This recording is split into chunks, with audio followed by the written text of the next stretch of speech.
Idenya apa? Etika sosial media. Lain ada nggak ide lain? Itu sudah dapat ide, itu ide.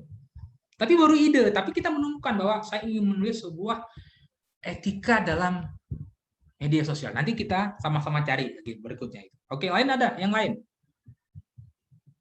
Apa yang lain? Ide lain apa kira-kira? Ada nggak? Tadi satu idenya adalah tentang etika di media sosial. Yang lain ada nggak? Apa Silakan misalnya? yang mau kasih ide, maka mau menjawab, menanggapi, silakan buka speakernya, langsung dijawab. Ya, ada nggak? Atau nulis boleh juga, tulis di kolom chat boleh juga kalau ada.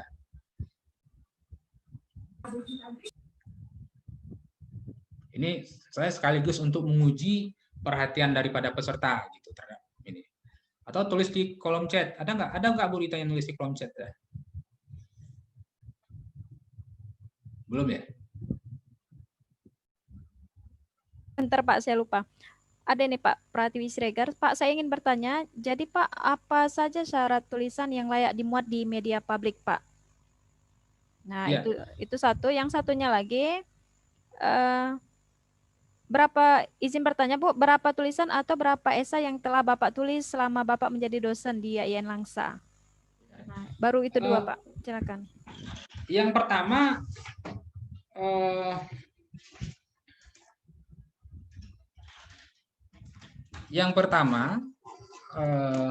apa ya? Yang pertama pasti satu hal yang sangat lagi update ya, lagi update di masyarakat, lagi dibicarakan di masyarakat, sehingga itu membuat media tertarik untuk memuat tulisan kita. Ya, saya katakan di awal tadi, kalau yang sedang terjadi Hari Guru, maka tulis tentang Hari Guru. Kalau yang sedang terjadi misalnya Hari Pahlawan, tulis tentang Hari Pahlawan. Kalau sedang terjadi tentang misalnya Lebaran Idul Fitri atau Tahun Baru, tulis berkaitan dengan Lebaran Idul Fitri dan Tahun Baru. Ya, jangan tulis yang tidak berhubungan dengan apa yang sedang terjadi atau apa yang sedang terjadi atau sedang terbahas di masyarakat. Ya. Lalu yang kedua misalnya,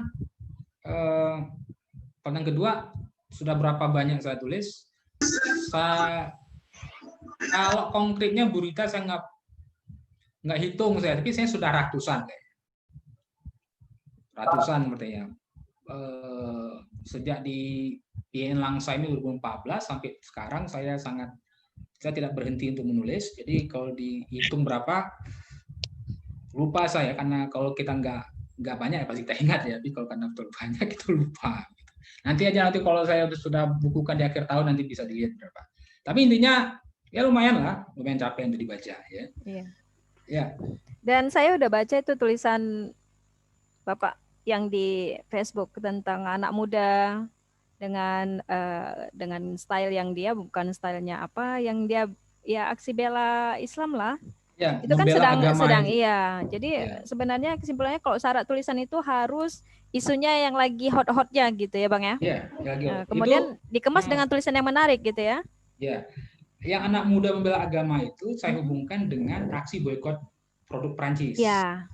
Jadi kita bisa menghubungkan sehingga orang ya mau baca karena memang ada hubungannya dengan apa sedang terjadi di sekitar kita. Ya. Prancis kan dekat dengan kita karena kita sudah ada teknologi informasi dan sebagainya. Ya. Nah, kedua ide adalah, ide bisa datang dari mana saja ya, ide datang dari mana saja. Kalau misalnya nih Bu Rita, kalau pengabdian nanti masyarakat, misalnya mereka KPM, itu apa kira-kira yang mereka akan turun ke masyarakat ya? Iya. Mereka akan turun ke masyarakat seperti KPM biasanya begitu ya? Ya, ini kita sebenarnya berharap ada sinkron antara prodi dengan LP2M gitu ya kan Pak? Karena di kurikulum yang Kampus Merdeka sekarang sebenarnya kita diharapkan mahasiswa kita itu mampu mengunggah tulisan. Nah, salah satunya di laman perguruan tinggi gitu. Jadi kegiatan ini bagus sekali gitu. Jadi kalau tulisan opini kan mudah seperti yang tadi Bapak sampaikan kan. Agak mudah 600 sampai 700 kata gitu. Kemudian kita kan punya gaya menulis yang agak bebas gitu. Iya, kita tidak terikat katakanlah dengan misalnya apa aja ya? Dengan referensi atau rujukan gitu, Bang? Ya, referensi atau rujukan atau Tapi dengan analisisnya harus tajam ya? harus tajam, tetapi analisis tajam itu kan memang tampak ketika kita menulis, tetapi tidak serumit kita nulis skripsi misalnya Iya, atau iya, makalah atau artikel. iya, Nah, iya. misalnya gini Bu Rita, misalnya saya ingin tahu misalnya mereka nanti diturun ke lapangan di masyarakat misalnya. Iya. Di daerah mana aja misalnya katakan di Aceh Timur gitu. Mm. Di Aceh Timur, di Pulau Tiga, di Bago, Iya. di Idi, macam-macam itu. Nah, ini yang saya sebutkan di sini bahwa ide sebenarnya, ide tulisan itu bisa datang dari mana aja. Apa yang kita lihat, apa yang kita dengar, apa yang kita ingat dari apa yang kita lihat itu sendiri. Jadi jangan membayangkan mendapatkan ide tulisan itu rumit serumit-rumitnya, enggak. Ya. Ya. Saya membayangkan gini loh Bu Rita, kita hubungkan dengan KPM kita atau dengan ini pengabdian kita nanti mahasiswa kita turun bulan 3 kayak Bu ya. Misalnya dulu mereka tinggal di satu kampung misalnya ya, satu kampung mereka tinggal. Mereka kan bisa melihat sebuah aktivitas masyarakat setiap harinya. Iya, benar. Misalnya mereka bertemu dengan kepala desa, mereka bertemu dengan ibu-ibu ibu dewe mungkin di sana ibu dewe misalnya ya. Mereka bertemu dengan imam masjid, mereka mengajar ngaji anak-anak. Itu kan bisa menjadi ide tulisan. Ya, ya benar. Misalnya ada satu kampung yang kampung itu mandiri gitu. Mereka kompak sekali gotong royongnya. Itu bisa menjadi misal contoh desa biar gampang aja lah, desa Payabujuk Tunong misal di Kota Langsa. Masjidnya masjidnya aktif, ramai sekali pengajian. Ada mahasiswa kita yang pengabdian di situ. Dia bisa menulis topik itu tentang misalnya harmonisasi masyarakat di Payabujuk Tunong misalnya dari masjid. Nah, gitu loh maksud saya. Iya, iya. Itu ide yang gampang. Dan itu kemudian kalau diintegrasikan antara LP2M dengan Prodi, itu menariknya. Jadi ide itu nggak rumit sebenarnya. Ya, ide itu nggak rumit. Ide itu bisa datang dari mana saja. Misalnya di Payabujuk Tunong saya sampaikan tadi itu ada sebuah masjid Rahmah misalnya, karena pernah ada mahasiswa kita ke situ, KPM. Di situ bisa hidup sekali, misalnya hidup masyarakatnya harmoni. Kita bisa mengambil satu ide bahwa ternyata masjid ini bisa menjadi tempat harmonisasi masyarakat. Nah, kita bisa ceritakan itu. Anda sebagai mahasiswa yang sedang pengabdian, mahasiswa, Anda aktif di masjid atau dimanapun di kampung-kampung di pedalaman misalnya, di pedalaman misalnya di daerah yang paling pedalaman Aceh Timur misalnya atau di Aceh Tamiang, Anda bisa lihat hal-hal serupa. Nah, itu yang pertama ya. Jadi ide itu saya ingin bilang pada Anda ya, karena jangan berpikir ide itu rumit. Ide itu bisa datang dari mana aja. Alkap. Ya. Pagiling lah. Nah, ini yang penting juga ya. Ide itu bisa datang bertukar pandangan dari teman sejawat, ya diskusi dan sebagainya. Nah, ini yang saya sebutkan tadi angle ya. Angle tulisan atau sudut pandang sebuah tulisan. Tadi ada ide misalnya tentang wisata. Idenya adalah menulis wisata di Kota Langsa. Ya. Itu ide. Kita ambil kan itu ide wisata Kota Langsa banyak sekali. Angle-nya apa? Kita ambil angle misal hutan kota. Misal, atau hutan bakau yang di sana. Atau lapangan Merdeka. Atau bambu runcing gitu. Kita hanya menulis satu angle, misalnya kita nulis saja soal hutan kota. Kita hanya nulis seputar hutan kota itu. Jangan tiba-tiba jangan pindah ke perumahan di depan itu, jangan. Itu ada perumahan. Jangan mentang-mentang di situ ada dosen Anda tinggal, Anda nulis tentang di depan hutan kota itu ada rumah dosen saya. Jangan. Anda hanya nulis tentang hutan kota. Apa saja misalnya jenis-jenis pohon misalnya. Berapa umur pohon itu? Di situ ada jembatan, di situ ada danau, di situ ada wisata kuliner, di situ ramai dikunjungi oleh berbagai macam orang dari berbagai daerah, tidak hanya dari Kota Langsa. Itu disebut angle. Jadi kita bertahan pada satu angle gitu. Kita nggak kemana-mana. Oh, Anda menulis tentang ketika Anda KPM nanti, Anda melihat ada masyarakat yang menanam padi organik misalnya. Misal ya, Anda hanya fokus tentang petani yang menanam padi organik. Misalnya apakah itu petaninya berkelompok, berapa modalnya, kemana mereka akan menjualnya, lalu apa hubungannya dengan peningkatan ekonomi keluarga mereka. Anaknya berapa, sekolah berapa. Nah, itu disebut dengan angle. Jadi jangan Anda nulis tentang padi organik di sebuah desa di katakanlah di mana misalnya, di Idi misalnya atau di Perlak, tiba-tiba Anda pindah ke pasar Idi atau pasar Perlak. Mentang-mentang di situ ada rujaknya atau ada es telernya misalnya. Jangan pindah ke situ. Anda harus tetap fokus kepada apa. Itu disebut dengan angle. Nah, ini yang hanya ada satu angle setiap satu tulisan. Misalnya lagi saya kasih contoh aja biar gampang misalnya. Apalagi misal Bu Rita yang berhubungan dengan KPM misalnya Bu.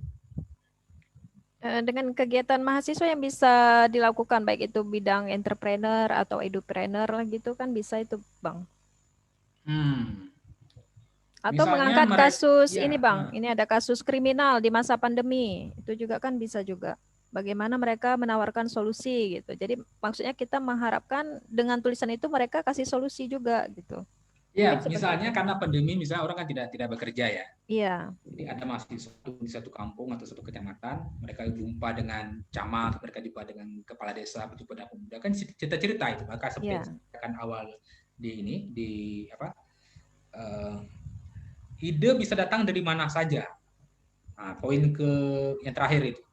Datang dari mana saja, bertukar pandangan bersama sejawat, ya, diskusi macam. Tiba-tiba Anda berada di tempat KPM Anda misalnya. Anda bertemu dengan camat, dengan kepala desa, dengan pemuda, cerita, selama pandemi ini kami di sini pemuda kehilangan lapangan kerja, sehingga angka kriminal itu naik. Sehingga seperti misalnya narkoba, misalnya kekerasan itu naik gitu kan. Nah, kemudian Anda gunakan itu sebagai ide tulisan. Lalu Anda fokus kepada pandemi dan kriminalitas. Itu angle-nya. Ya. Lalu Anda bercerita pertama kenapa pandemi ini berhubungan dengan kehilangan lapangan kerja. Misalnya, nanti saya ada satu kasus, satu contoh konkret tentang online tulisan di slide berikutnya. Misalnya Anda menulis tentang kriminal dan pandemi misalnya. Kenapa pandemi itu bisa menghilangkan lapangan kerja orang? Oh, karena ini. Lalu kriminalitas terjadi apa-apa saja misalnya. Siapa pelakunya dan siapa korbannya di kampung yang Anda tinggali. Dan kemudian seperti saya katakan awal tadi tentang opini bukan berita, tapi perspektif Anda, konsep Anda terhadap sesuatu masalah. Lalu Anda menawarkan. Nah, di situ peranan pengabdian ya Bu ya. Iya di situ Pak. Jadi di sini perlu misalnya pandangan saya sebagai mahasiswa Cokala, pertama perlu ada namanya penguatan ekonomi di masyarakat. Dana desa diarahkan untuk kegiatan ekonomi. Apa tuh pagar desa tuh lebih hidup ya. Iya, benar. Nah, ini yang saya maksud dengan ide angle tulisan dan kemudian kita hubungkan dengan pengabdian Anda di sana. Lalu Anda menulis singkat saja, 2 halaman saja, lalu Anda kirim cara menanggulangi kriminalitas masa pandemi misalnya, atau bagaimana ada satu kampung yang bisa bekerja sama menanam padi itu organik misalnya, tiba-tiba itu bisa meningkatkan taraf hidup masyarakat di kampung itu.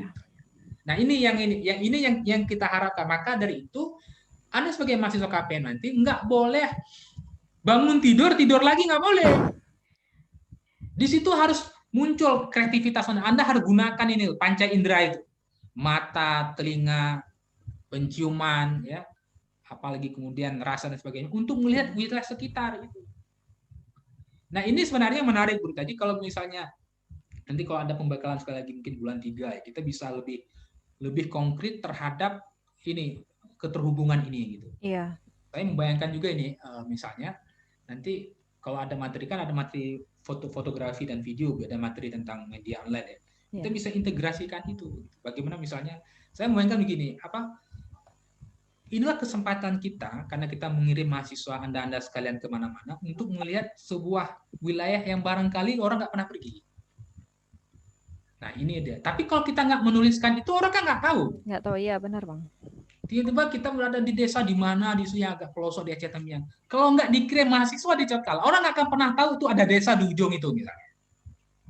Tapi kalau Anda tidak menulis, Anda pulang selesai KPM, orang juga nggak akan tahu. Nah, ini maksud saya harus ada kecakapan Anda menulis, sekaligus Anda kritis terhadap wilayah sekitar.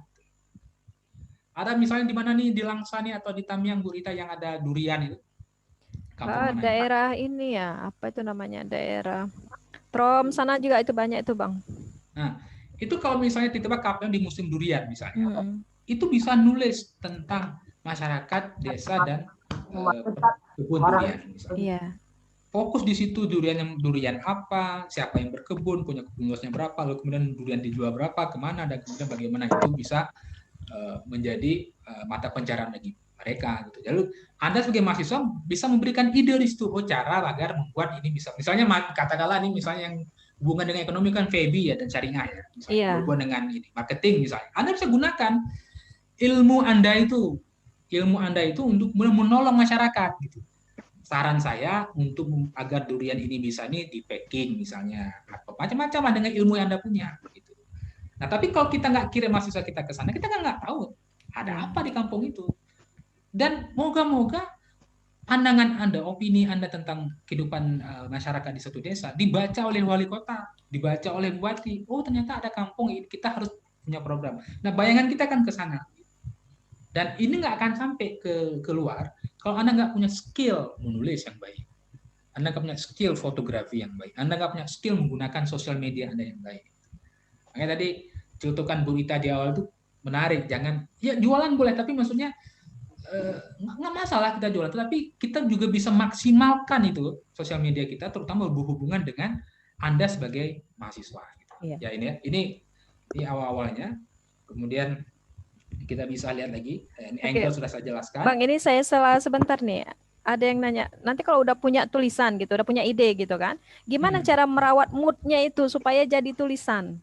Nah itu. Kemudian apakah tulisan itu harus persuasif? Baju pernah. Persuasifnya gimana itu? Tunggu ya. Tadi saya ambil intinya saja. Mana tadi, siapa tadi yang nanya ya? Nah gini, izin bertanya Pak, apakah tulisan di media sosial harus bersifat persuasi atau boleh hanya memberikan opini terhadap fenomena yang baru terjadi, Pak? Terima kasih, Pak. Nah, saya ingin menjawab yang kedua. Saya ada menulis, dan saya kira juga pengalaman teman-teman menulis opini atau esai yang lain. Ada orang komen gini, terus solusinya apa? Pertama, saya tidak ingin muluk-muluk ya. Kita menulis cuma 700 kata, 2 halaman saja. Lalu tiba-tiba ditanya solusi sama kita itu. Kita nulis skripsi aja yang 60 halaman belum tentu ada solusi yang konkret kan gitu. Ya, benar. Tiba-tiba kita nulis. Nah, menurut saya ini pertanyaan bagus yang kedua ini.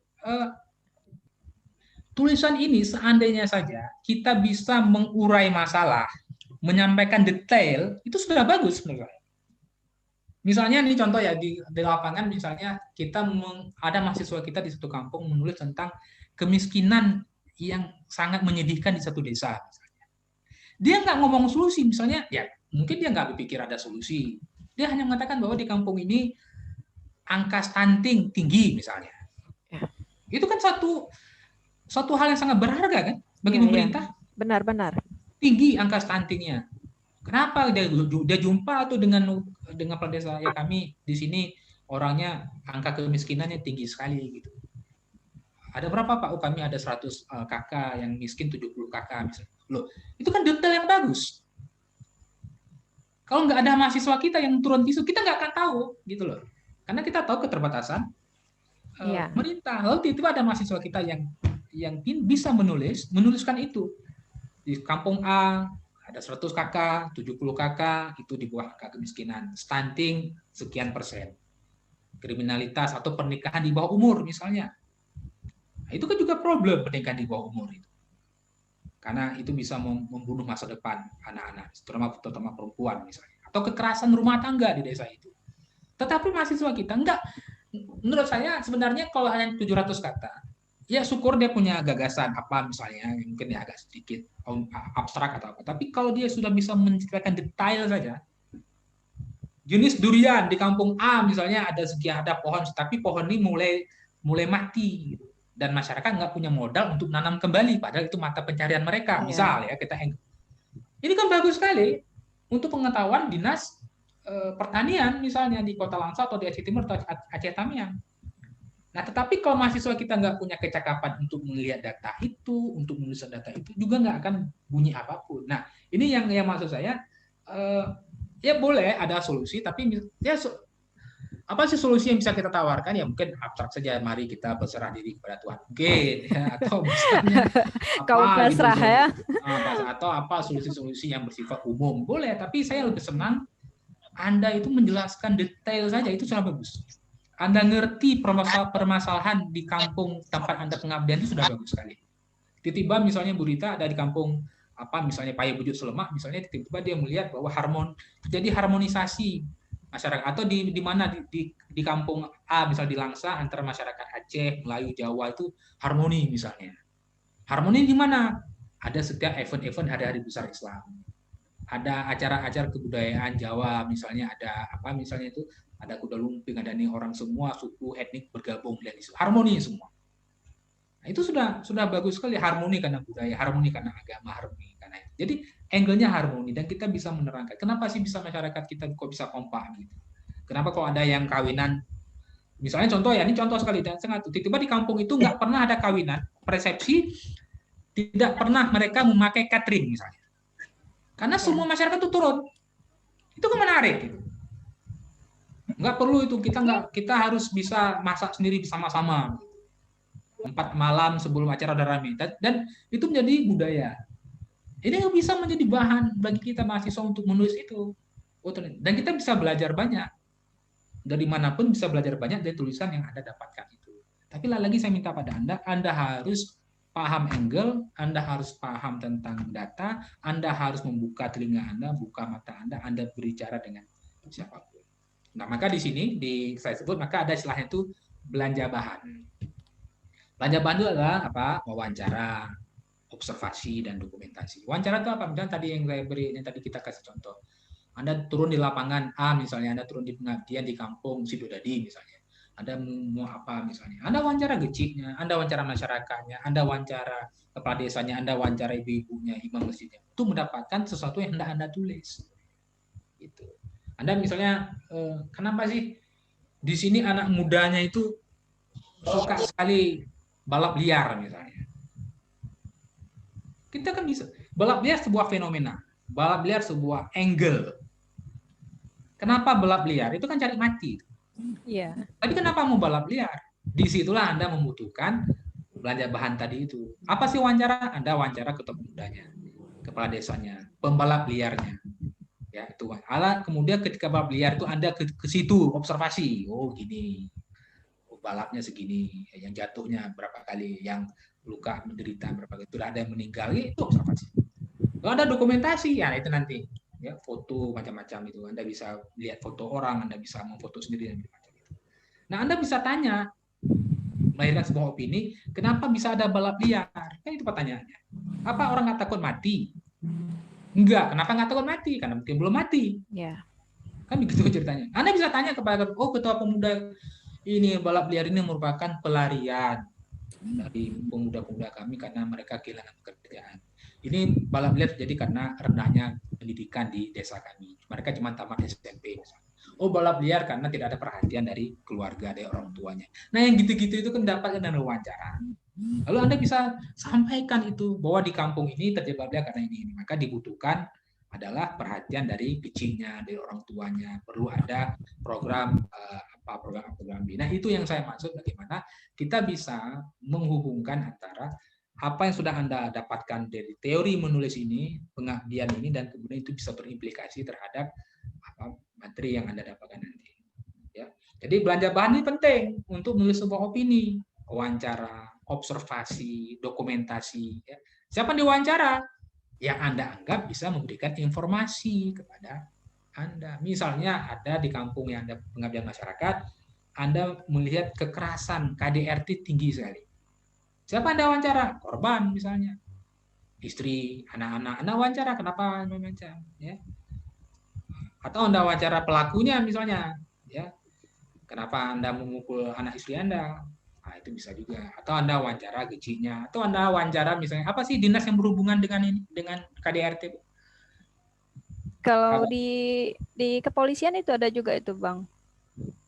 Nah, ya. Kemudian Atau kalau di dinas apa itu peranan wanita, iya, iya, perlindungan iya. anak dan Itu bisa peranan juga wanita. Anda diwawancara sebagai bagian dari. Sehingga Ya. Anda kemudian bisa menuliskan sebuah opini yang utuh, yang bersih, yang sangat analitik terhadap apa yang sedang terjadi di ini. Saya ingin bilang pada Anda, nulis itu ada di slide awal tadi. Itu nggak perlu rumit-rumit mikirnya. Ya. Nggak perlu Anda nulis KDRT di Asia Tenggara. Nggak perlu gitu. Ngapain di Asia Tenggara? Iya. Dekat kita aja ya, Bang. Ini sudah di kampung apa misalnya yang Anda diturunkan misalnya. Pertumbuhan masyarakat apa misalnya tuh yang hidroponik ya, hidroponik misalnya. Hidroponik. Hidroponik ya. Ya, Nah, yang pakai air itu ya. ya, itu kan Ah. tiba-tiba ada sebuah kan ada sekarang ada namanya dana desa. Itu ada loh di satu kampung entah di Jawa, ada dana desa digunakan membuat lapangan sepak bola. Kualitas rumputnya itu sama seperti Stadion Gelora Bung Karno. Itu bisa latihan tim nasional Indonesia di situ rumputnya. Hmm. Jangan-jangan di tempat lain di Aceh, di Bah, tolong, Bangsa, Bah. di kami yang di Aceh Timur, ada dana desa yang diarahkan untuk misalnya hidroponik tadi itu misalnya. Ya. Ngapain organisasi di hidroponik? Misalnya contoh ya, jadi itu bisa menjadi angle tulisan Anda Ya. dalam upaya membangun ekonomi masyarakat gitu loh. Nah, ini ada masalah ini, Bang. Hmm. Ada yang nanya gitu kan. Jadi kalau kita mau nulis opini gitu kan, Bang, tapi kita mau kritik pemerintah, itu kan terjerat dengan Undang-Undang ITE. Jadi sebenarnya sampai batasan mana gitu kebebasan kita untuk menulis sebuah opini gitu. Ya, sejauh yang saya ini pengalaman ya. Orang-orang yang terjerat di Undang-Undang ITE itu adalah orang yang sering nulis status singkat. Singkat, foto, komentari, edit foto udah. Tapi yang sering saya tahu, kalau nulisan sampai 2 halaman itu, saya belum pernah lihat ada orang ditangkap karena saya belum pernah lihat ada orang pengalaman ya. Belum pernah saya baca lihat ada orang ditangkap karena nulis esai, belum pernah. Iya. Apalagi nulis esai dalam bahasa Inggris misalnya itu lebih enggak lagi, tidak mungkin lagi. Tapi kalau dia nulis status misalnya satu baris misalnya, dia menuliskan nama dengan sangat terang, menuliskan institusi dengan sangat terang, ada fotonya diedit dengan gambar binatang atau apa, itu kena. Tapi kalau kita misalnya menulis misalnya sesuatu, ya saya sangat memahami ini, sangat memahami bahwa dan itu problem bersama, problem kebebasan sipil di situ. Benar sekali, itu juga menjadi dan dan sekalian memang biasanya jam terbang juga yang membuat kita bisa terhindar dari jeratan itu misalnya. Atau saya ingin kasih contoh pengalaman pribadi Ibu ya. Misalnya kita hendak menulis, kita tahu ada informasi dari politisi A misalnya. Kita jangan tulis nama dia. Kita tulis saja. Saya membaca tweet atau status Facebook seorang politisi di Kota Langsa misalnya atau di Aceh di provinsi. Bagi saya itu memalukan karena bla bla. Tapi kita nggak menulis namanya. Nah, jadi itu cara-cara kita menghindar dari jeratan-jeratan atau ketakutan kita terhadap ITE itu. Saya sangat memahami tentang problem karena memang yang disasar oleh ITE itu adalah memang elektronik ya, Facebook, sosial media, bahkan juga media online juga. Maka media itu kadang-kadang dia kalau kita tulis opini di bawahnya langsung mereka buat disclaimer bahwa tulisan ini tanggung jawab penulis. Jadi kalau ada apa-apa ya penulisnya, kira-kira begitu. Yang aman itu kan wartawan karena wartawan nggak bisa dikenakan undang-undang ITE. Wartawan pasti kena undang-undang pers dan biasanya nggak dibawa ke pidana, dibawa ke Dewan Pers. Tapi saya kira itu bukan alasan kita untuk tidak menulis. Ya, Lagi dalam konteks menulis pengabdian masyarakat. Kita kan nggak menulis kritik saya terhadap gecik kampung A, kan enggak. Ngapain kita kritik gecik itu? Ngapain kita kritik ibu-ibu DW di situ? Ibu DW dah susah jadi ibu DW misalnya, nggak ada gaji. Tiba-tiba kita kritik dia. Tapi kalau kita yang hanya kita terangkan itu adalah apa yang menarik di lapangan, itu yang saya kira nggak ada hubungan dengan ITE.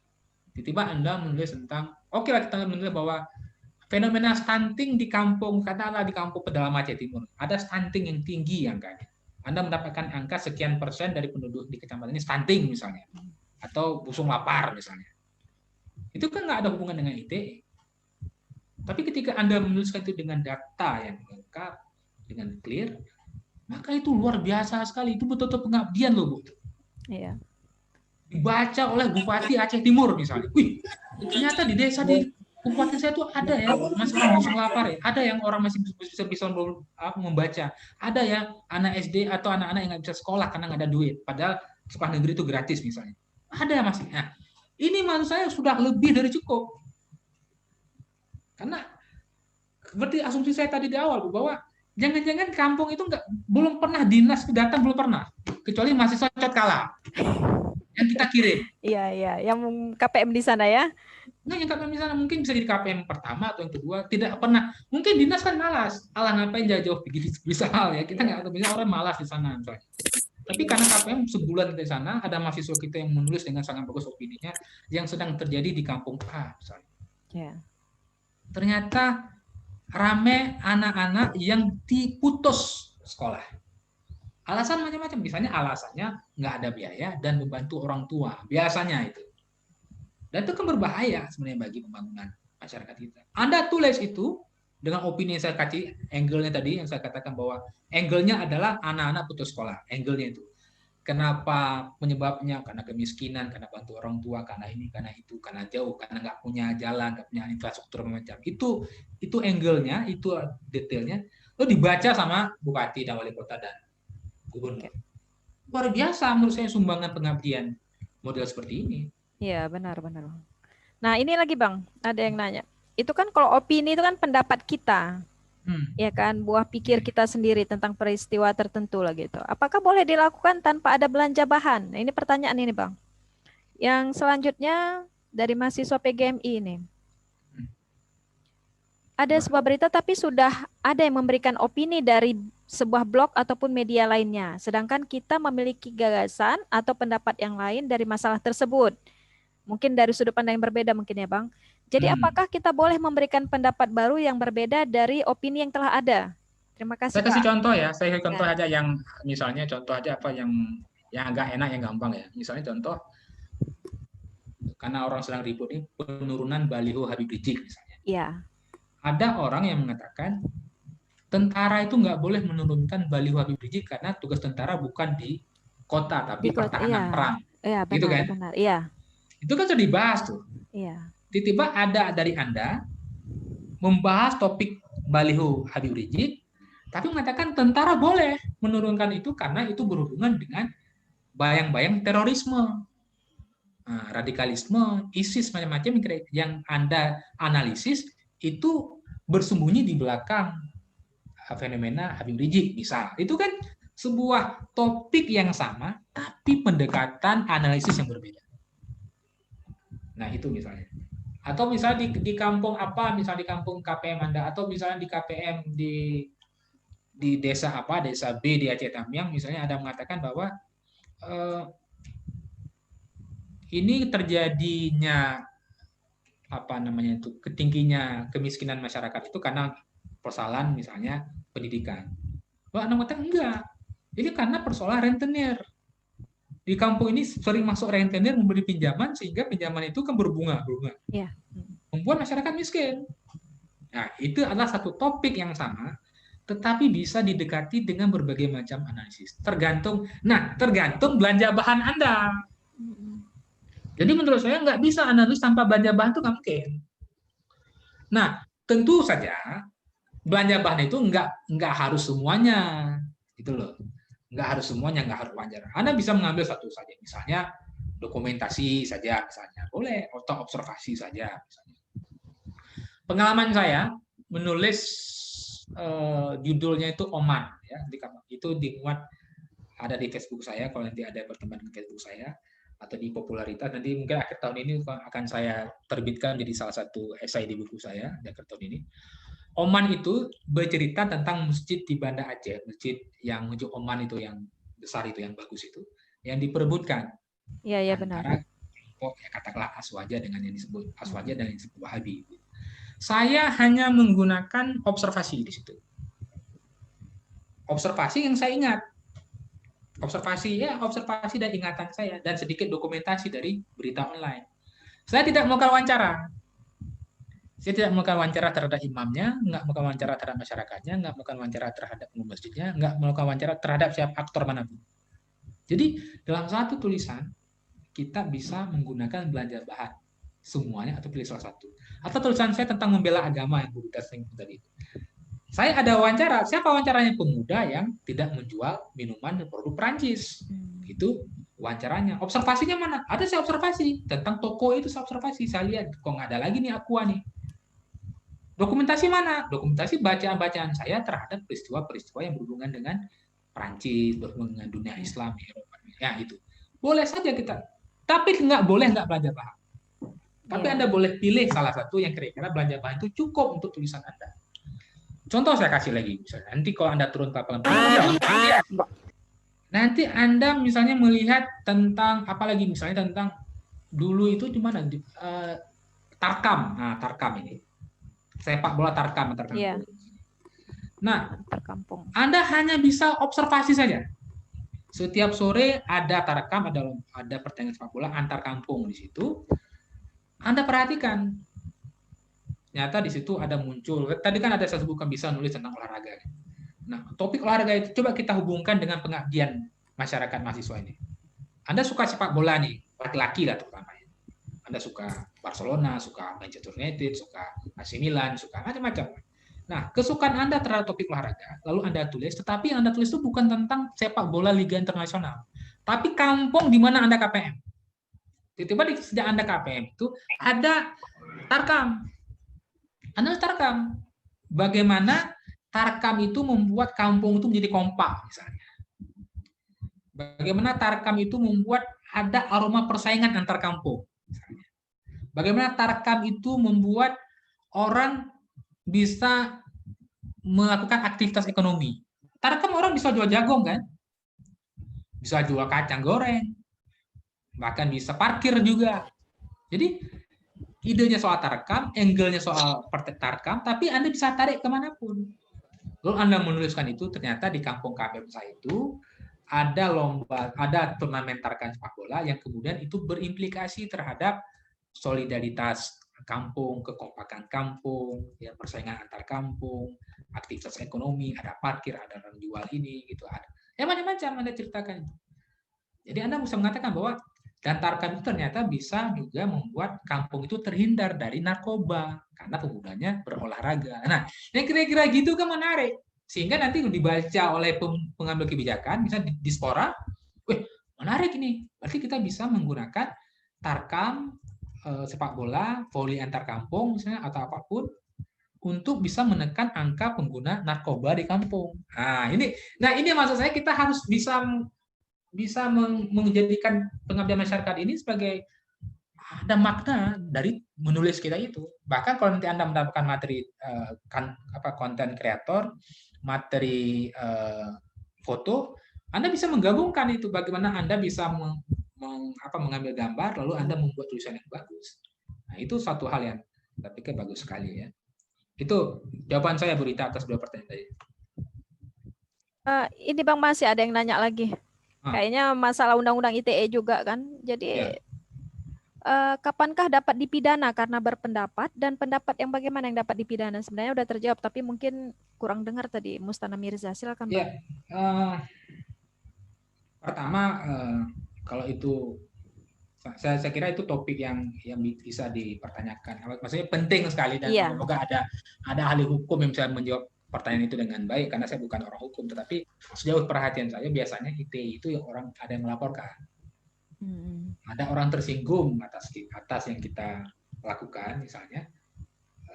Dan itu ternyata bisa siapa saja, bukan orang yang kita singgung langsung. Tiba-tiba dia merasa bagian dari orang yang kita singgung, dia bisa lapor. Dan itu sering terjadi. Tapi saya ingin tekankan berkali-kali bahwa menurut esai ini resiko, apalagi esai berbasis pengabdian masyarakat tadi, itu resiko ITE-nya rendah sekali. Asalkan kita misalnya gini, jangan pulang tulis esai di situ, kita mau di Facebook kita, terutama di media online, mau kita Geci di kampung ini ternyata melakukan penggelapan duit. Kena lah itu ya Bang.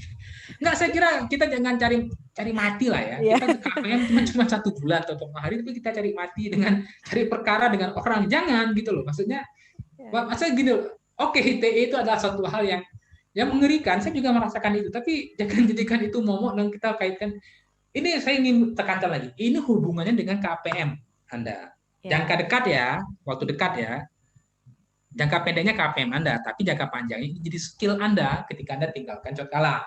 ya benar, benar, benar. Tapi dalam kepentingan jangka pendek ini untuk KPM Anda dan kita mengupayakan bagaimana skill menulis ini dihubungkan dengan KPM Anda nanti. Nanti saya dengar bulan 3 akan ada KPM. pedalaman lagi, tapi Iya. nanti kita cari format yang lebih lagi Bu Rita ya. Kalau bisa nanti kita bisa langsung masuk ke contohnya ya. Ya, Contoh-contoh maunya gitu deh Bang. Jadi kan mahasiswa dapat solusi langsung gitu. bisa langsung. Lebih Dan saya terarah berharap gitu. sudah bisa langsung, nggak lagi daring. Ya, benar Bang. Udah gitu Nah, masalahnya, kalau di mata kuliah kan kurang sekali tuh bagaimana kita menulis gitu. iya itu Di problem. kurikulum yang selama ini. Tapi kalau untuk kurikulum 2020 kami sudah mengarahkan bagaimana mahasiswa harus bisa menulis, terutama di media online. Gitu Ya, dia. karena apa misalnya media online, kemudian sosial media aja. Iya. Ya pokoknya benar-benar menggunakan dengan maksimal gitu kan. Iya. Dengan kita nggak ini. Ini contoh ya, tapi nanti moga-moga di bulan 3 nanti kalau kita jumpa lagi, kita bisa menuliskan outline yang berhubungan langsung dengan KPM, Bu. Ya, benar. Ini masih outline opini ya. Ini contoh outline. Outline itu sama kayak pentingnya dengan angle sama. Jadi kita ada idenya, ini ya tahapannya ya. Ide yang abstrak, angle sudut pandang, lalu angle itu kita turunkan jadi kerangka tulisan outline ini. Saya kasih contoh ya. Saya ingin nulis tentang pendidikan politik untuk pemilih pemula. Ya. Kita tulis, saya menulis sekitar 600 kata, misal 600-700 kata. Ini contoh saja. Kita buat outline seperti ini. Kita harus pastikan bahwa yang kita tulis ini sampai 100 kata. Jangan tanya halaman lagi ya, karena halaman itu sebenarnya digunakan untuk 80-an. Karena itu kan mesin ketik. Ya, ya benar. Mesin ketik. Jadi orang sering menggunakan tanda mesin ketik. Jadi mesin ketik spasinya 2 atau 1,5 itu bisa. Enggak, sekarang nggak perlu lagi. Kita cukup lihat aja berapa. Kalau jurnal kan gitu kan, jurnal ya 5.000 kata gitu. Sampai 6.000. Gitu juga dengan opini. Nah, ini contoh ya, ini contoh saja. Deskripsi pemilu, hasil pemilu 100 kata. Alasan keikutsertaan pemilu itu penting 100 kata. Mengapa pemilih pemula itu strategi 100 kata. Mengapa pendidikan politik untuk pemilih pemula 100 kata. Bagaimana hubungan pendidikan politik dengan pemilih pemula 100 kata. Kesimpulan 100 kata. Jadi sudah sampai 600. Nah, ini yang saya kira nanti kita pada pertemuan berikutnya yang lebih konkret, lebih enak itu kita bisa bicara itu lebih praksis. Kita lihat contohnya dan kita akan hubungkan langsung dengan KPM ini, Bu. Ya. Jadi nanti kalau ini 600 kata Bang, kalau bisa nanti di yang akan datang itu langsung dituliskan gimana membuat paragraf pertama, kedua, sehingga jadi dia 600 kata dan itu. Kemudian kita hubungkan itu dengan topik yang akan kita tulis KPM nanti gitu. Maksudnya begini, misalnya KPM di desa di Tamiang misalnya, ya kan nggak mungkin lah kita nulis di situ soal perbedaan antara Jokowi dengan Prabowo, kan nggak mungkin. Iya. Maksud saya, nah ini ada yang nanya nih Bang, ada yang nanya nih. Kenapa saat ini di berita banyak menayangkan hal-hal kezaliman atau keburukan dan tidak lagi menayangkan hal-hal kebenaran yang dilakukan oleh aksi bela Islam? Ya, pertama itu saya bicara tadi, pertama itu berbeda sekali dengan materi kita hari ini. Benar. Tapi karena itu pertanyaan yang di sini ya saya harus jawab juga karena kita foto setengah jam lagi ya. Nah gini ya, bayangkan kalau itu menjadi ide dan angle tulisan Anda. Itu satu angle loh Bu Rita. Jadi dia punya masalah, punya ide bahwa ternyata sekarang terjadi kezaliman menurut yang bertanya tadi itu karena begini-begini. Kenapa tidak lagi aksi bela Islam? Itu bisa jadi satu opini. Buatlah ini outline yang saya tarangkan tadi itu. Katakanlah misalnya aksi bela Islam judulnya, tuliskan opininya sejarah aksi bela Islam, ya. Kenapa, siapa yang zalim, siapa yang benar, bagaimana Anda bisa jadinya. Buat outline itu agar bisa kita turunkan itu jadi sebuah opini. Tapi karena kebutuhan kita pada hari ini adalah menulis opini yang berhubungan dengan KPM, waktu kita harus mencari sebuah topik yang kira-kira saya berharap gini ya, berharap bahwa mahasiswa KPM ini itu bisa menuliskan sesuatu yang saya katakan di awal tadi itu, yang orang tuh nggak tahu kalau bukan mahasiswa kita tulis. Orang nggak tahu bahwa ternyata di Aceh Timur tuh ada satu desa yang memang masyarakat menggunakan satu sumur misalnya. Atau di sebuah Aceh Timur misalnya, gara-gara ada sebuah proyek besar dari perusahaan besar, tiba-tiba ya mencemarkan sungai misalnya, mencemarkan sumber air mereka. Kita nggak tahu kalau bukan mahasiswa kita yang nulis. Saya pengen sampai ke situ, skill menulis ini outputnya ke situ. Jadi tampak sekali, jelas sekali hasil pengabdian daripada mahasiswa Cotkala ini. Bahkan nanti kalau ada skill yang foto tadi, itu fotografi, ya ada foto itu kita ada mahasiswa kita yang skill nulisnya sudah bagus, lalu kemampuan fotografinya bahkan dengan HP sekalipun tampak bagus misalnya, tidak hanya dengan selfie saja tampak bagus misalnya, tapi juga bisa lain. Atau juga ada materi nanti dari Pak Rudi ya soal penggunaan sosial media konten, itu saya kira luar biasa sekali gitu. Nah tentu nanti bisa jadi ini menarik juga tentang UTE berapa kali. Saya menyarankan nanti Bu Rita, mungkin nanti kita ngomong dengan Pak Ansor, itu mungkin bisa jadi bahan ini juga Bu, bahan materi kita nanti bulan 3 itu. Karena ketika kita menggunakan media sosial, kita juga harus aware tentang kekhawatiran ITE ini. Iya, benar. Itu saya kira satu pertanyaan yang bagus dari beberapa mahasiswa. Saya menyarankan nanti itu juga bagian daripada materi. Bagaimana memahami undang ITE dan bagaimana menghindari undang-undang ITE itu. Ya, ini satu contoh misalnya. Saya tadi sebutkan, temukan ide, tentukan angle, belanja bahan, tulis outline. Nah, berarti 4 langkah. Temukan ide, ya. Tentukan angle apa, belanja bahan, ingat belanja bahan itu wawancara, observasi, dan dokumentasi, kemudian tulislah outline yang bisa memastikan tulisan opini Anda yang 600-700 kata itu tuntas. 4 poin itu saja Anda kuasai, dah. Mantap. Nah, kita sampai jam 4 Bu ya. Jam 5 kalau di jadwal nih Bang. Jam 5 kalau ada istirahat jam 3. Oh gitu, ya. Oke, berarti sampai jam 4 ya. Jam 4 ya. Ada pertanyaan lagi sebelum saya masuk? Ini bahkan saya kasih satu. Belum ada. Nah, lead tulisan dalam opini adalah menentukan apakah pembaca akan melanjutkan opini itu atau tidak. Ibarat apa ya? Ibarat kesan pertama. Orang tertarik nggak dengan kita? Mau nggak dia ngomong lagi dengan kita misalnya? Tapi kalau kita tiba-tiba nggak mandi misalnya, bau misalnya, ya. Nggak gosok gigi misalnya, ya. Nggak lupa pakai deodoran misalnya. Atau ketika ngomong pertama itu sudah mengesalkan misalnya, itu biasa laki-laki gitu ya. Jengkel kan gitu ya. Dan biasa laki-laki yang tidak good looking ya. Parah itu Bang, parah. Udah nggak good looking, ngomongnya juga nggak menarik. Nah, itu kira-kira begitu. Jadi ketika kita menulis itu harus membuat lead tulisan itu semenarik mungkin. Di paragraf pertama atau 3 atau 4 kalimat pertama itu semenarik mungkin. Saya secara personal, secara pribadi masih terus belajar tentang itu. Dan cara saya, dan ini mungkin soal jam terbang juga, saya nggak maksa juga mahasiswa. Gitu. Cara saya itu adalah biasanya bercerita satu hal yang sangat personal. Misalnya tentang tulisan membela agama. Misalnya. Itu kan sangat personal. Ya. Atau tulisan saya mengenai Oman, misalnya tulisan saya tentang Oman itu saya sangat personal sekali tentang ingatan saya di masa kecil saya di kampung saya sebelum pindah ke Banda Aceh. Jadi kita harus membuat orang kemudian memutuskan ketika membaca paragraf pertama itu sudah aku putuskan aku baca.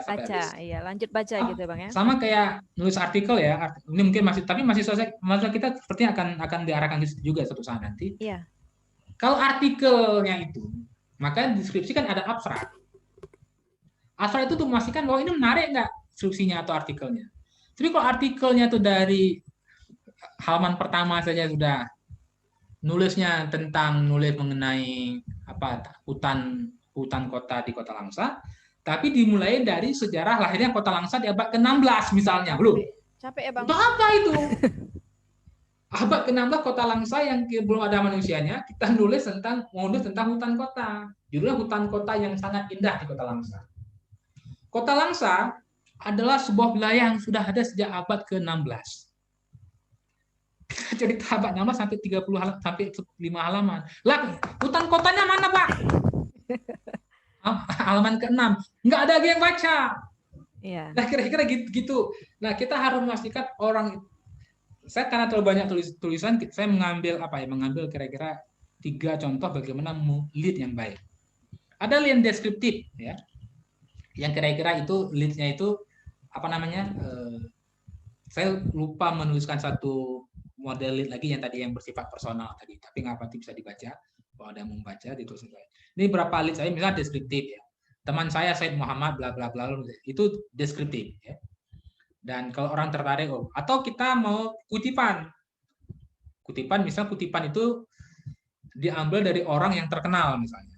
Siapa misalnya dulu sebelum Mario Teguh bermasalah, orang Mario Teguh, ya, bla bla bla, Golden Ways Mario Teguh misalnya. Atau yang suka baca Terry Lee misalnya, atau Terry Lee, kutipan Terry Lee. Apalagi sekarang anak mahasiswa kan sangat pintar sekali buat kutipan-kutipan, ya. Ada gambar di Instagram, misalnya lagi galau misalnya, aku tidak tahu siapa kutipan dari siapa misalnya. Nah, itu kutipan tuh sering membuat orang, oh ini menarik nih, aku kan baca opini ini gitu. Atau kutipan dari siapa, dari ulama misalnya, dari Imam Al-Ghazali, orang yang lama-lama, itu bisa. Atau kutipan yang kira-kira menggambarkan isi tulisan. Misalnya saya contoh adalah saya menulis tentang modernisme Islam. Misalnya contoh ya di sini, ya, saya menulis bahwa oh berarti dari awal tulisan ini ngomong kita tahu seperti itu. Lalu berikutnya, ya ini nanti, ini teorinya Bu Rita, ya, nanti kita di bulan 3 kita yang tadi diusulkan, kita langsung, ya. Kita langsung apa sih disebut dengan subjek predikat itu, ya. Misalnya yang paling gampang lah, ya. Yang pasif, yang saya membeli lemari itu sudah predikat karena ada subjek, dan itu sudah kalimat karena ada subjek dan predikat misalnya. Tapi ada juga yang tidak kalimat, tidak ada predikat, tidak ada subjek, hanya ada kata benda, misalnya lemari diletakkan, atau itu kalimat, ya, karena pasif, ya, misalnya lemari, atau misalnya apa yang ada, ya pokoknya kira-kira yang nggak ada subjek predikatnya. Paragraf terdiri dari suatu kalimat, terus kalimat efektif, satu paragraf 5 kalimat, Nanti kita belajar ini secara lebih konkret di bulan 3 nanti. Nah, ide utama, ide pendukung, ya. Nah, ini dia. Ini dia yang penting. Tadi saya mencontohkan tentang cara membuka tulisan, sekarang cara menutup tulisan. Ada 3 cara untuk ada banyak cara, tapi saya menawarkan 3 cara. Misalnya adalah memberi pertanyaan berikutnya sebagai cara untuk menulis topik lain pada tema yang sama. Jadi kira-kira kita tutup tulisan ini dengan memberi kesan bertanya. Misalnya dari contohnya gitu. Jadi kan muncul pertanyaan orang tentang sejarah Islam di Indonesia. Jadi muncul pertanyaan di situ, ya. Kemudian penutup yang kocak, yang lucu gitu kan. Misalnya Anda punya bakat-bakat lucu misalnya, Anda bisa menutup pertanyaan itu dengan sikap yang kocak misalnya, ya. Yang saya kasih contoh tadi misalnya tentang tulisan membela agama. Di kalimat terakhir saya nulis kini air mineral merek Aqua yang sebelumnya raib mulai kembali terlihat di rak barang seperti hari-hari berikutnya. Nah, itu kalau Anda membaca tulisan saya sejak awal, maka ada tertangkap suasana kocaknya. Jadi orang yang awalnya boikot produk Prancis dengan tidak menjual Aqua, tiba-tiba nggak lama berapa hari kemudian dia menyerah dengan tetap menjual Aqua gitu. Nah, itu adalah cara menutup yang kocak kalau kita membaca tulisan itu sejak awal. Atau Anda menutup dengan kalimat yang meninggalkan kesan. Jadi kesan itu bisa subjektif, ya, tapi kira-kira misalnya saya nulis tentang pidato Bung Karno misalnya. Kenapa saya menutup dengan tulang punggung bla bla bla bla bla jadi kisah, ya. Jadi saya kira-kira kita menutup dengan kesan yang membuat orang terharu gitu, membuat orang mengingat terus tulisan itu, ya. Nanti contoh konkretnya kita akan lihat itu di bulan 3 nanti, biar kalau langsung lebih enak nih Bu Rita, kita bisa clickbait itu pasnya. Kemudian, ini dia. Judul itu penting. Judul penting. Bentar. Judul itu kalau saya misalnya menulis esai itu atau opini, biasa juga membuat judul dulu. Tapi judul itu tidak final.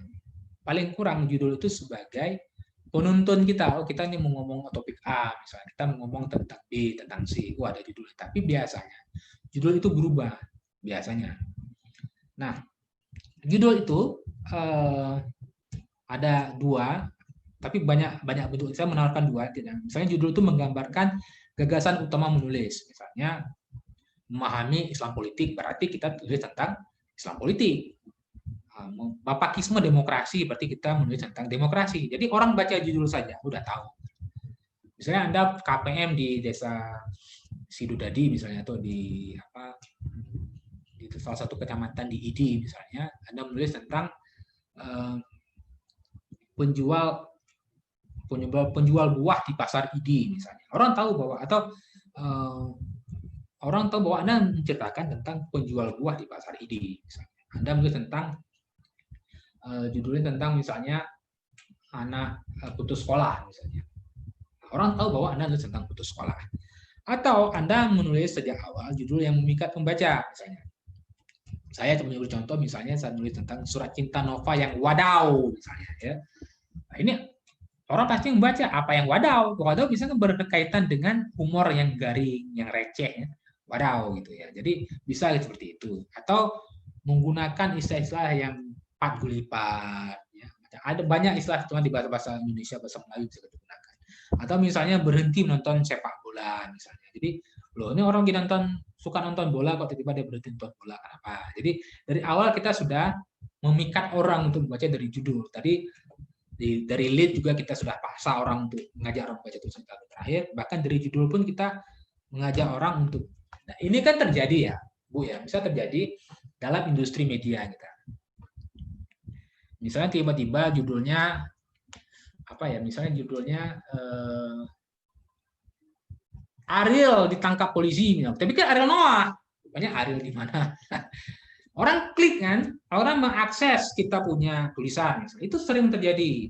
Atau yang pernah populer sekali dulu, 7 tempat paling angker di Kota Langsa, nomor 5 begitu memukau misalnya. Walaupun kita baca juga nggak ada apa-apanya, tapi kira-kira begitulah orang sekarang. Dan itu biasa berhubungan sekali dengan tradisi media online yang clickbait seperti ini. Bagaimana sih agar orang mau baca tulisan kita? Orang buat judul yang macam-macam. Ketika saya membuat judul Surat Cinta Nova yang wadaw, itu ramai yang baca itu. Dan mungkin bisa jengkel bagi yang bacanya gitu ya. Apanya yang wadaw? Saya pernah membuat sebuah opini judulnya Sua Empire. Sua itu kan orang bakar obor untuk menolak menolak COVID-19. Dulu kan awal ada ketika baru-baru pandemi ini, baru-baru corona, masyarakat Aceh di beberapa tempat pawai obor kan. Padahal kita mengatakan jangan berkumpul, tapi mereka membakar obor atau bahasanya sua. Mereka berkumpul untuk menolak corona. Tolak corona. Nah, Sua Empire itu ada satu teman saya di editor menghubungkan dengan Sunda Empire. Kan mirip-mirip kan? Iya. Sua Empire dengan Sunda Empire. Orang baca banyak itu. Nah, itu cara kita membuat tulisan kita enak dibaca. Nanti sambil jalan. Sambil jalan kita bisa menemukan pola-pola seperti itu ya. Nah, penyuntingan ya sebelum ini sudah di akhir nih Bu Rita, sudah hampir selesai materinya. Penyuntingan ini sering terjadi bahkan oleh penulis, bahkan kita juga ya Pak, yang sering nulis juga. Ini yang nggak boleh. Jadi ada self editing, ada kita minta bantu orang. Ini pengalaman ya. Ketika kita menulis, seakan-akan kan sudah bagus, iya kan? Iya benar-benar. Karena kita yang baca sendiri. Kita baca sendiri udah cakep nih. Iya. Kita nggak tahu tuh ada typo di situ, nggak tahu ada pengulangan kata, nggak tahu kalimatnya tuh rancu, nggak tahu katanya, nggak tahu paragrafnya amburadul kan ada. Jadi kita perlu orang baca. Atau ada orang Dan mungkin saya agak tipe seperti itu. Bagusnya ngeprint dulu. Mungkin orang ada agak susah baca. Kan kita kadang susah baca di laptop atau di gadget, kan susah karena radiasi. Kita print dulu, lalu kita baca. Pasti kita temukan itu. Keanehan-keanehan itu. Tapi yang paling bagus, orang lain yang baca. Udah kita baca sampai 5-6 kali. Suruh baca sama orang lain. Coba baca bentar tulisannya. Ada nggak yang kira-kira rancu? Ada nggak misalnya kesalahan menulis kata, tata bahasa, tanda baca, tulisan dan sebagainya. Nah, penyakit, nah ini penyakit ya. Kita kan sering malas kan dikritik. Kita marah dikritik orang itu. Itu tapi suka jangan. kritik. Suka sekali kita mengkritik orang lain gitu. Ketika dikritik kita nggak siap. Iya, misalnya yang konyolnya kita minta orang baca tulisan kita. Lalu ketika dikasih masukan marah. Kalau bahkan bagusnya, dan saya menemukan beberapa teman seperti itu, bagusnya kita mendapatkan teman yang mau kejam dengan tulisan kita. Dia mau ngomong, tulisan ini kalimatnya nggak efektif, diksinya kurang ini. Harus ada teman seperti itu.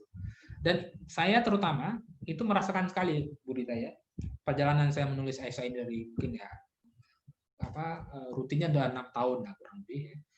Itu karena saya punya teman-teman yang mengkritik tulisan saya itu tanpa ampun. Dan saya mau mendengar. Nah, kalau saya nggak dengar, mungkin nggak akan ada perbaikan tulisan saya. Tapi kalau kita misalnya dari awal sudah defend, dari awal sudah merasa bagus tulisannya, nggak mau dikritik orang. Gitu. Karena kan gini penyakit, apa kalau kita tulis misalnya di orang kan sering men-share tulisan di WA ya, WA misalnya. Orang sering share tulisan di Facebooknya. Kan ada kolom komen tuh, dan itu berbeda. Ada satu tulisan tadi di share sama teman. Itu berbeda dengan nulis dulu. Dulu kita nulis di koran, kita nggak tahu respon orang. Jadi sekarang kita nulis di Facebook, misalnya halaman Facebook, kan ada yang komen tuh. Sialnya, kita hidup di masyarakat yang penuh basa-basi. Waduh, keren betul tulisannya Bung Alkaf. Waduh, saya bacanya tuh, terharu. Itu kan kayak ibarat memberikan kita itu candu gitu kan. Kenapa nggak ada orang, kenapa sih judulnya itu? Kenapa sih awal kalimatnya terlalu terburu-buru? Kenapa sih kalimatnya itu nggak monohok? Kenapa sih penutup kalimatnya tidak asik misalnya? Saya sudah baca ada datar aja. Kenapa kita pengen ada orang kayak gitu sebenarnya. Kalau kita mau nulis bagus. Dan saya bersyukur saya punya teman-teman gitu, Bu Rita.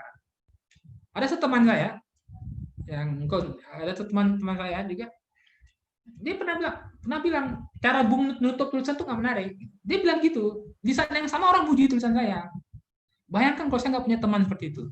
Bagus ya kita pikir tulisan kita ya. Atau tulisan saya kalimatnya panjang-panjang misalnya. Dibilang ini kalimat terlalu panjang misalnya, nggak efektif. Harusnya di sini titik, sini koma. Kenapa ini nggak titik, ini nggak koma? Kalau kita nggak dengar pendapat dia dan kita ngapain kamu kritik tulisan kamu mana? Udahlah itu nggak akan bagus itu tulisan. Materi ini saya mengharap bahwa ini menjadi target atau menjadi agenda jangka panjang Anda sebagai mahasiswa. Ketika Anda tamat, Anda punya skill menulis. Jangka pendeknya untuk kepentingan pengabdian berita ya, tapi jangka panjangnya ini jadi skill karena ini penting. Kalau misalnya ada kesempatan pergilah ke Gramedia, ke Medan atau kemana misalnya.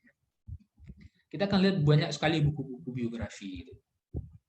Ternyata Bu Rita, ini industri menulis biografi ini industri yang sedang marak di kota-kota besar.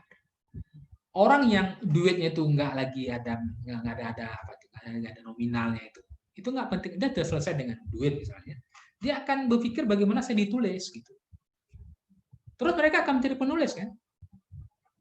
Nah, inilah mengapa kita membutuhkan. Dan sepatutnya menjadi lapangan kerja bagi para mahasiswa kita nanti.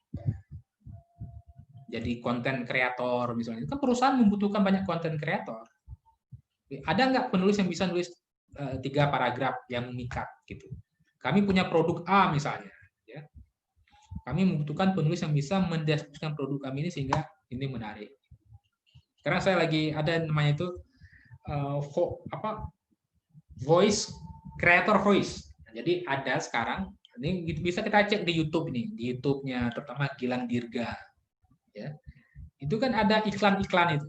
iklan permen, iklan sabun, iklan deterjen, iklan mobil, itu industri konten voice creator itu industri.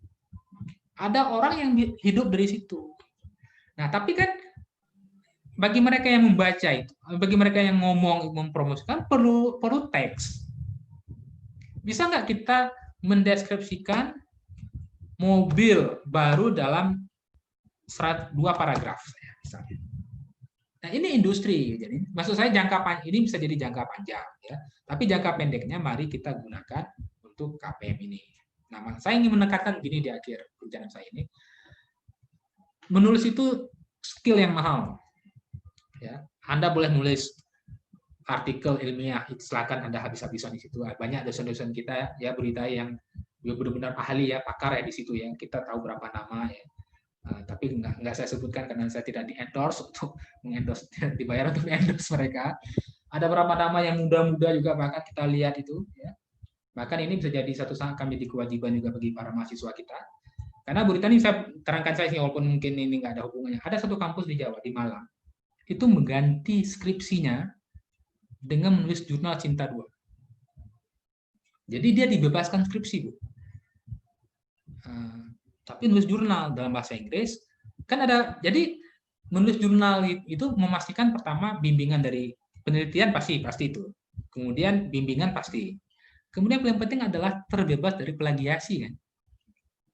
Terbebas dari plagiasi. Turnitin itu kan nggak mungkin jurnal Cinta 2 atau Cinta 3 lah.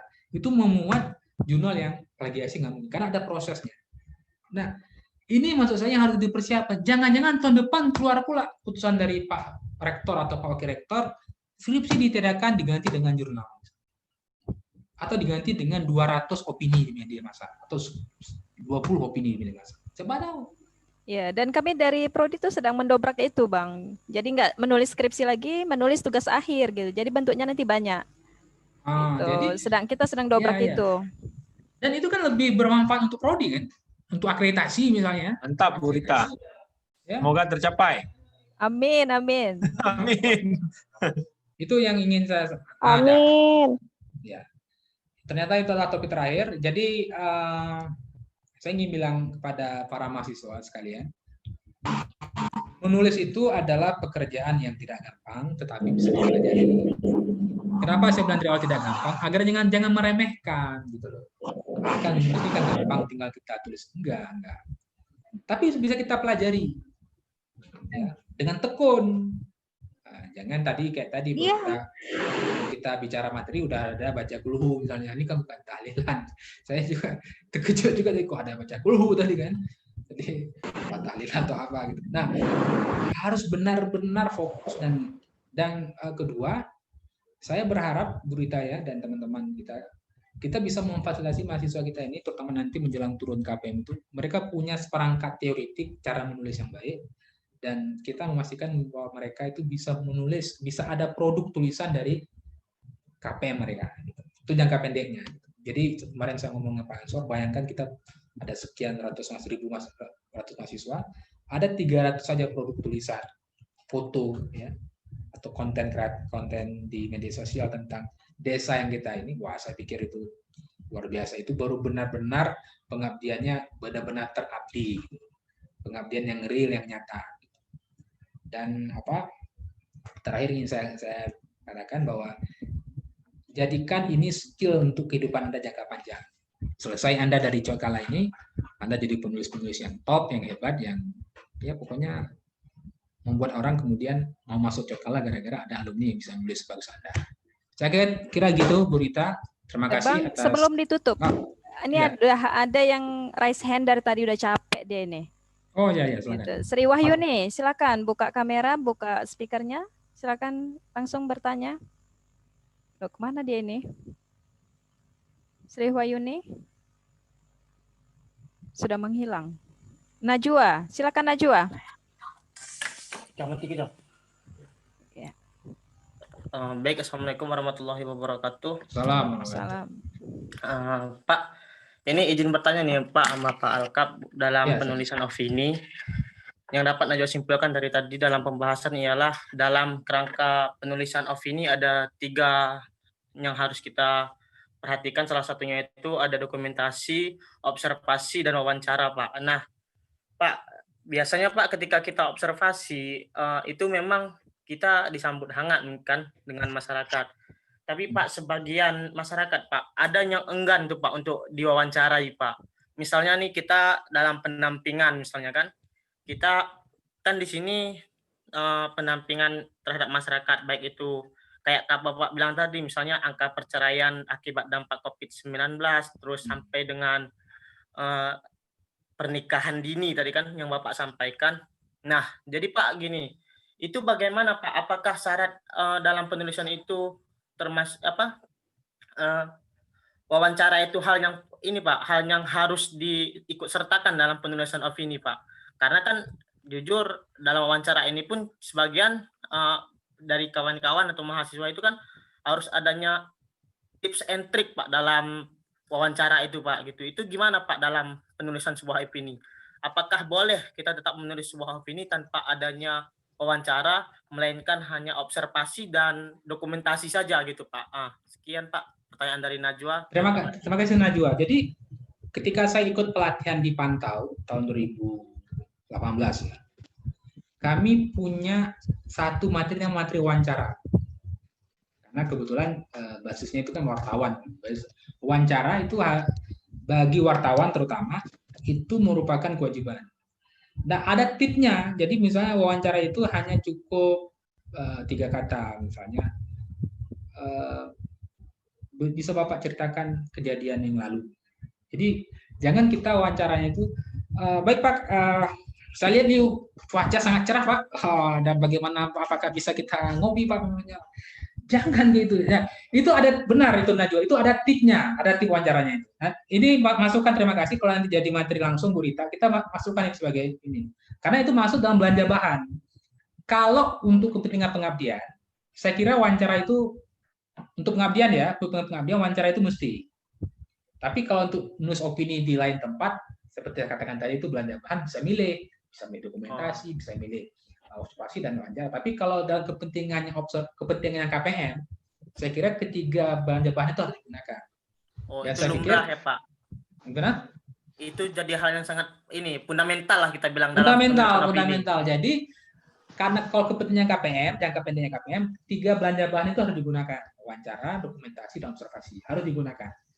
Tentu observasi itu nanti kita belajar lagi lebih konkret ya. Bukan memantau dengan mata curiga, dengan mata gini-gini, enggak juga digusir orang kampung. Ya, observasi kita duduk ngopi ya di warung kopi kampung itu, kita dengar cerita dari orang, itu observasi.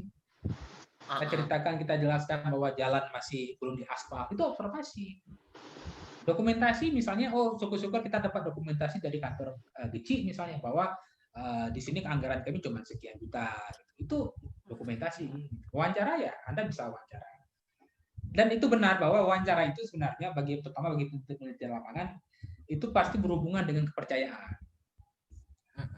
Nggak mungkin kan orang bercerita kita dia nggak percaya. Misalnya Anda punya masalah, itu Anda cerita bagi teman Anda nggak percaya sama teman itu, nggak mungkin Anda ceritakan ke teman itu kan. Ini posisi teman itu dia pasti akan jadi dibocorkan ke grup WA. Nggak mungkin kita cerita. Jadi wawancara pasti berhubungan dengan kepercayaan. Dan kalau kepentingan jangka pendek, Najwa, untuk KPM, saya percaya bahwa ketika Anda diantar oleh kampus, oleh dosen, dari situ pun sudah muncul kepercayaan dari masyarakat di situ. Tinggal bagaimana kecerdasan Anda sekalian untuk bisa lebih dekat gitu. Jangan sudah dihantar dengan masyarakat ya Pak. Ya udah terima oleh kecilnya, oleh pradesanya, oleh tuku umumnya, tiba-tiba nggak berubah apa-apa, bahkan membuat desa itu menjadi jengkel dengan mahasiswa. Ini ngapain masa tidur misalnya. Itu membuat itu nggak akan susah nanti Anda melakukan belanja bahan. Tapi selagi saya tekankan Bu Rita, Najwa dan semuanya, kalau untuk kepentingan KPM, belanja bahan itu dari wawancara, dokumentasi, dan observasi itu fundamental, mesti, harus. Tapi kalau kepentingan Anda untuk menulis artikel opini nanti di luar KPM, Najwa, misalnya Anda fokus pada hukum ya? Iya Pak. Nah, hukum misalnya Anda mau nulis tentang Omnibus Law misalnya. Omnibus Law itu Anda fokus di situ. Anda kan nggak perlu wawancara Menko, menteri hukum dan HAM nggak perlu kan? Anda kan nggak perlu wawancara komisi-komisi, nggak perlu. Anda tinggal membaca saja dokumentasi, udah. Anda menggunakan satu belanja bahan, itu dokumentasi. Apa itu? Misalnya undang-undangnya, media-media online-nya, perdebatan di sosial medianya, itu dokumentasi. Nah, itu kalau Anda menulis di luar KPM. Tapi kan kita punya dua agenda, Bu, jangka pendek dan jangka panjang. Jangka pendeknya adalah kepentingan KPM, agar pengabdian itu efektif ya. Pengabdian itu bisa. Jangka panjangnya ya skill Anda di masa depan setelah Anda meninggalkan. Anda beli lagi menjadi salah satu dosen itu lain cerita. Itu kalau. Baik Pak, terima kasih banyak Pak. Sama-sama Najwa ya. Karena kita pemula semua nih Pak, jadi ya, saya juga masih pemula ngeraba. juga awalnya. Ya sekarang masih pemula juga. Siap. Ya terima Ya, kasih. Pak. Sudah Najwa ya. Ada Ada lagi, lagi Bu yang Rita? lain? Nggak ada lagi nih kayaknya Pak. Pertanyaan juga nggak ada. Ya. Yang raise hand juga udah selesai. Nah, saya pikir saya tidak perlu menyimpulkan karena kapasitas saya untuk menyimpulkan materi hari ini tidak mumpuni juga gitu. Karena saya juga penulis pemula sama seperti mahasiswa yang lain, kita masih sama-sama terus belajar. Ya, Dan pemula terima semua kasih. kita di sini. Ya, yang saya ingat ini tuh apa namanya ya? Menulis itu sulit. Tapi itu memang bisa kita latih gitu ya, Bang ya. Ya, kalau saya punya moto menulis itu mudah, yang sulit memulai itu berbeda lagi dengan yang ini gitu ya. Kalau saya nggak bilang gitu, nanti saya nggak nulis gitu, Bang. Ya, Oke. itu juga sih Mungkin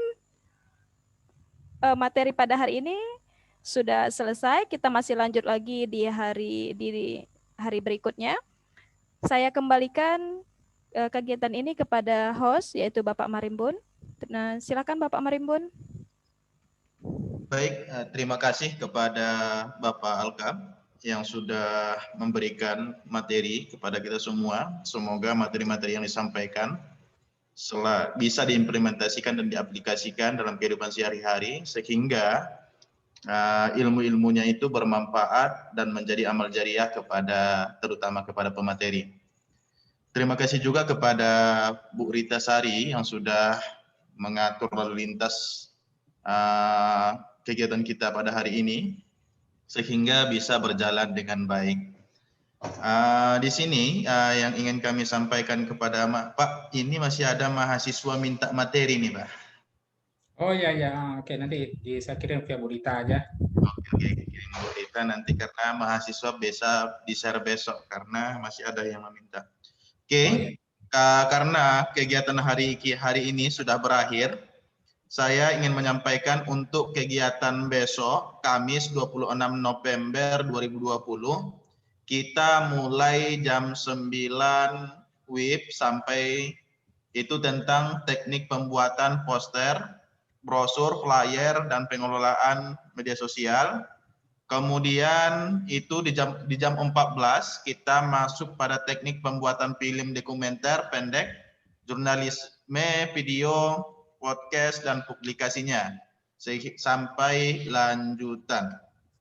Diharapkan kepada kawan-kawan mahasiswa untuk tetap bergabung besok dan bisa mengikuti dari awal pertemuan, terutama yang aplikasi yang disuruh oleh Pak Ansor untuk install itu sudah disiapkan.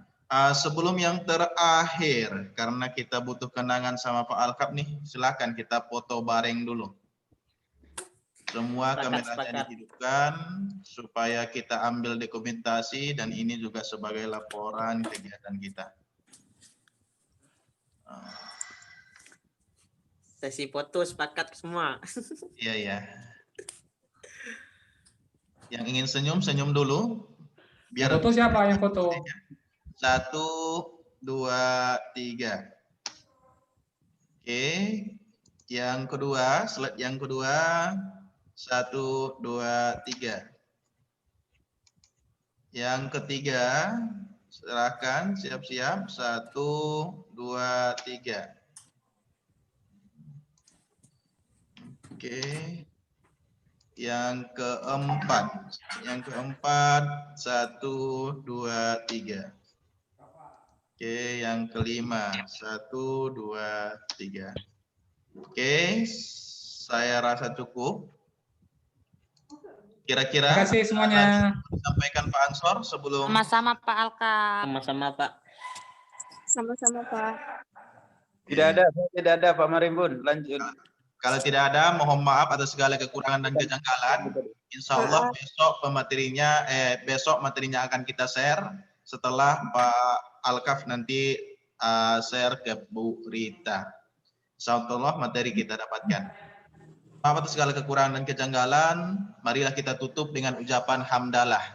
Alhamdulillahirabbil alamin. Alhamdulillahirabbil alamin. Assalamualaikum warahmatullahi wabarakatuh. Waalaikumsalam warahmatullahi wabarakatuh. Pak Alkaf, terima kasih banyak Pak. Semoga Ya. kita bisa jumpa di lain kesempatan nantinya. Ya. Doakan pandemi berakhir lah. Jumpa tahun Ya, Pak. 2023. Amin, amin. Izin like Bu Rita, izin Ya, like Pak Marimbun. silakan Bang Abang Najwa ya. Video.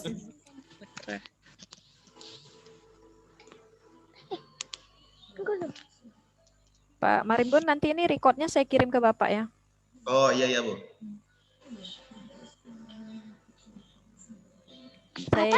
Saya yang matikan atau Bapak nih? Oke, saya matikan Bu ya. Oke ya.